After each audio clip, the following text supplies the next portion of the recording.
Ready to eat your breakfast? What you want for breakfast? You know, I know eventually I'm going to find a place. I will find a place. Because I know I'm doing right for me and my children. Come on, Pootie, stop. Stop acting like that, please. I'm a single mother, and I'm trying to raise my boys the best I can because I want them to have some kind of values when they get older. Pat Hurling and her 5 boys live in the lower half of a 2-family flat in Ravendale. Welfare pays the rent. Come on, get busy. Start getting your stuff up. I make the best of what I have. I don't know, it's just something about it. I don't feel poor. I know I don't have much. I don't value material things. I really don't. I would like to have better, but as far as just being poor, I don't feel poor. Is it coming off? Oh, good. Oh, that's nice. Go get your slippers. Put your slippers on. Pat and her kids face eviction in 30 days because the landlord is charging them to heat the whole house, even though the upper flat is vacant. Oh, what is that? What's that, boo? A house. A house. Is that a house? A new house? Oh, that's nice. So now they taking me off of vendor payments, and it's getting ready to get cold. And I don't want to see my children. I don't want to be in no shelter. I deserve better than that. Come on, Jamie. Is the bus coming?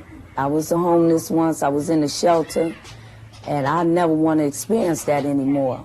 And so I'm determined to be better for the sake of my children, because it's a cruel world, and I have to set examples. I have to raise them and teach them what's out there. Yeah. I'm scared for my kids too. Every time they leave, when they go to school, that's when the fear starts setting in. It's a cruel world. It is a cruel world. I have been out there. I've been out there for 7 years. Patrick, come on. Put your shirt first. Shirt first. Stop moving fast. I know you. You be moving fast. I'm proving that I love them. No matter what I did, I still love them. Pat regained custody of her children only a year ago. The state took them away after Pat fell into crack.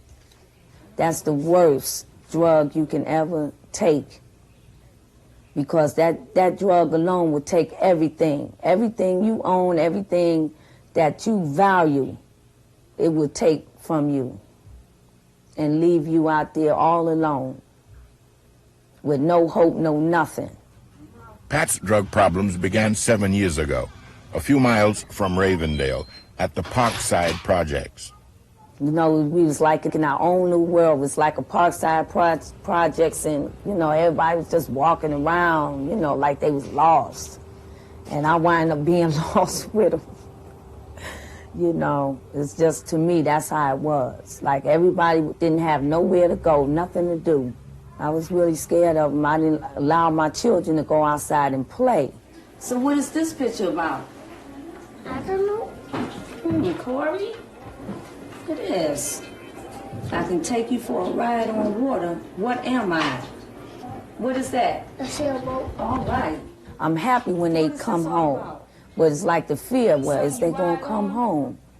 You know, it's bad. It's really bad. Okay. Pat had her first child at 16. She dropped out of high school and has never married. She is now 33. When Pat lost her children, she faced a choice. Everything was happening to me then, you know, and I just didn't want to live. The drug is like that. It's the truth.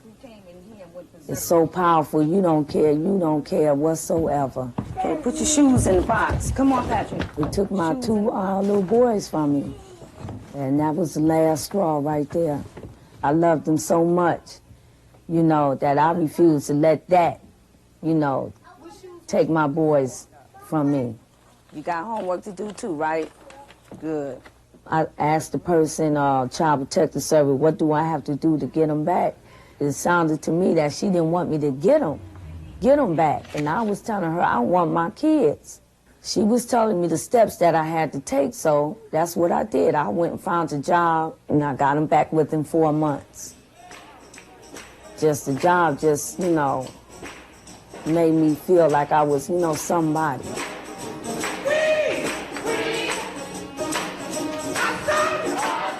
But it was still, that hole was still there. It was still there. That's the crack right there.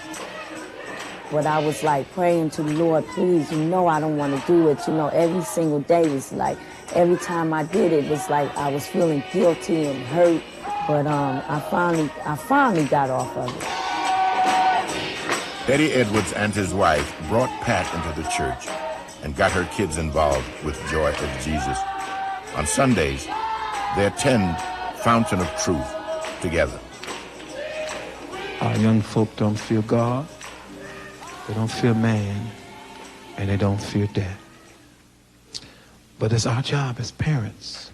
There's some people that, you know, they need help, but they don't want to help themselves. I have 5 children. I don't want to see that happen. No, I don't want to be one, you know, a statistic, the homeless. Well, those bedrooms look good back in there. Yeah. They really do. Sure makes a difference, huh? Yeah. You're going to have a super house here when this is done. Last fall, 3 companies joined with Joy of Jesus to renovate 4 abandoned houses in Ravendale. All had been devastated by drugs. One home was to be given to Pat. But the house was still haunted by its past. Like my past, they think they own me. Across the alley, customers of a crack house were undeterred by the work before them. But the dealers sent word that they would ruin all that was done. Days later, the crack house was raided, only to reopen just after Pat moved in. And dark and light and day and night. Cut the grass, shine my shoe. They still don't know about my life or what I suffer or what I went through. My life is just beginning to change, you know, so I'm just picking the right time to tell them. You know, I just got them back recently, and, you know, I'm trying to get myself together with them, get them, you know, the values together. That's what I'm trying to do right now. I'm trying to let them know that I love them. I pray the Lord my soul to take. Good night.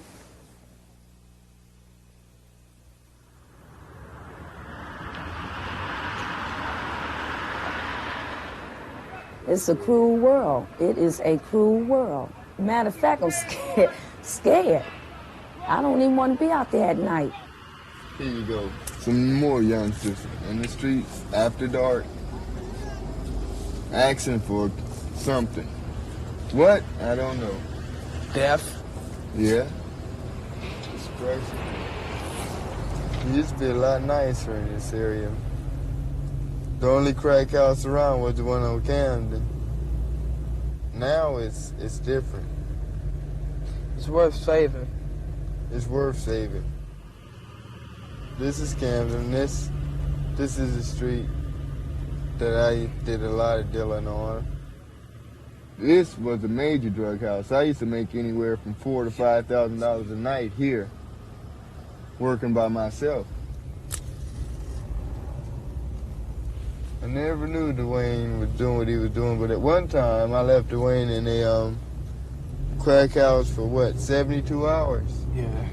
Robert and Dwayne Epting used to sell crack in Ravendale. The brothers still live in the neighborhood and shadow its cast of dealers and users.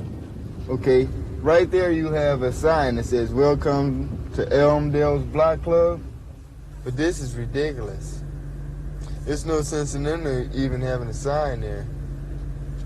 You got too many drug problems right here in this this one block.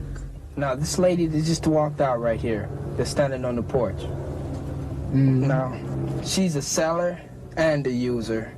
This house here is supervised as far as selling the rock cocaine by a 20-year-old guy who lives down the street here. You can go into that house, you can purchase. It's like a fast food joint. You can either carry out or you can take the service there. They have whatever you need, you know, any size rock, any size of cocaine. You can sit there and smoke it. A lot of sexual activities go on there too. So that's what you call booming. The family of Ravendale. What a joke. What a joke. Yeah, go back down here, man. Here's the court Now where this everybody... basketball court here, this is famous. The goal is used for a cover. It's an illusion set up especially for the tactical units that drive up and down the street. So you would call this another 6/8? Yeah. And the guys, the officers never stop. You know, they never search anybody there, you know, because there's so many people, and I mean, what's the use? Now, this next corner we're about to hit, this is really hot. It's hot. Every apartment complex around here is selling. There is no way. When they rush these places, they're going to have to bring at least 200 men strong, you know, just to make it worth their while, because everybody in here is basically cracked out. These people will go up to an abandoned house or a house where somebody is just moving into and strip that sucker down.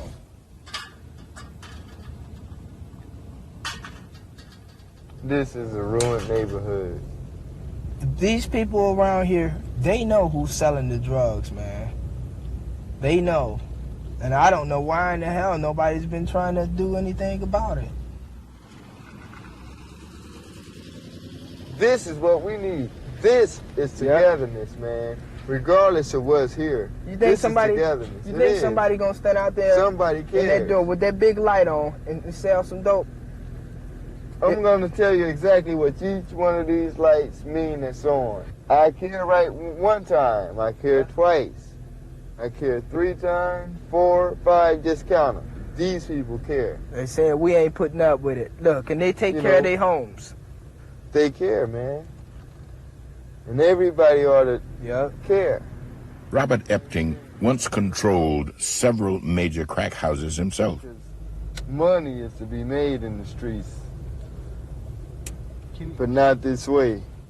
When he decided to get out, he persuaded Dwayne to follow. It's not worth it, man, because, you know, you're going to end up in the graveyard or in jail or in somebody's rehabilitation program. The bottom line is you're going to become a statistic.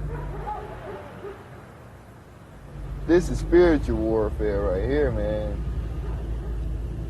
But drugs kill souls. You know what they do for a person. I know what it can do to a person, but I never realized what it can do to a community until now.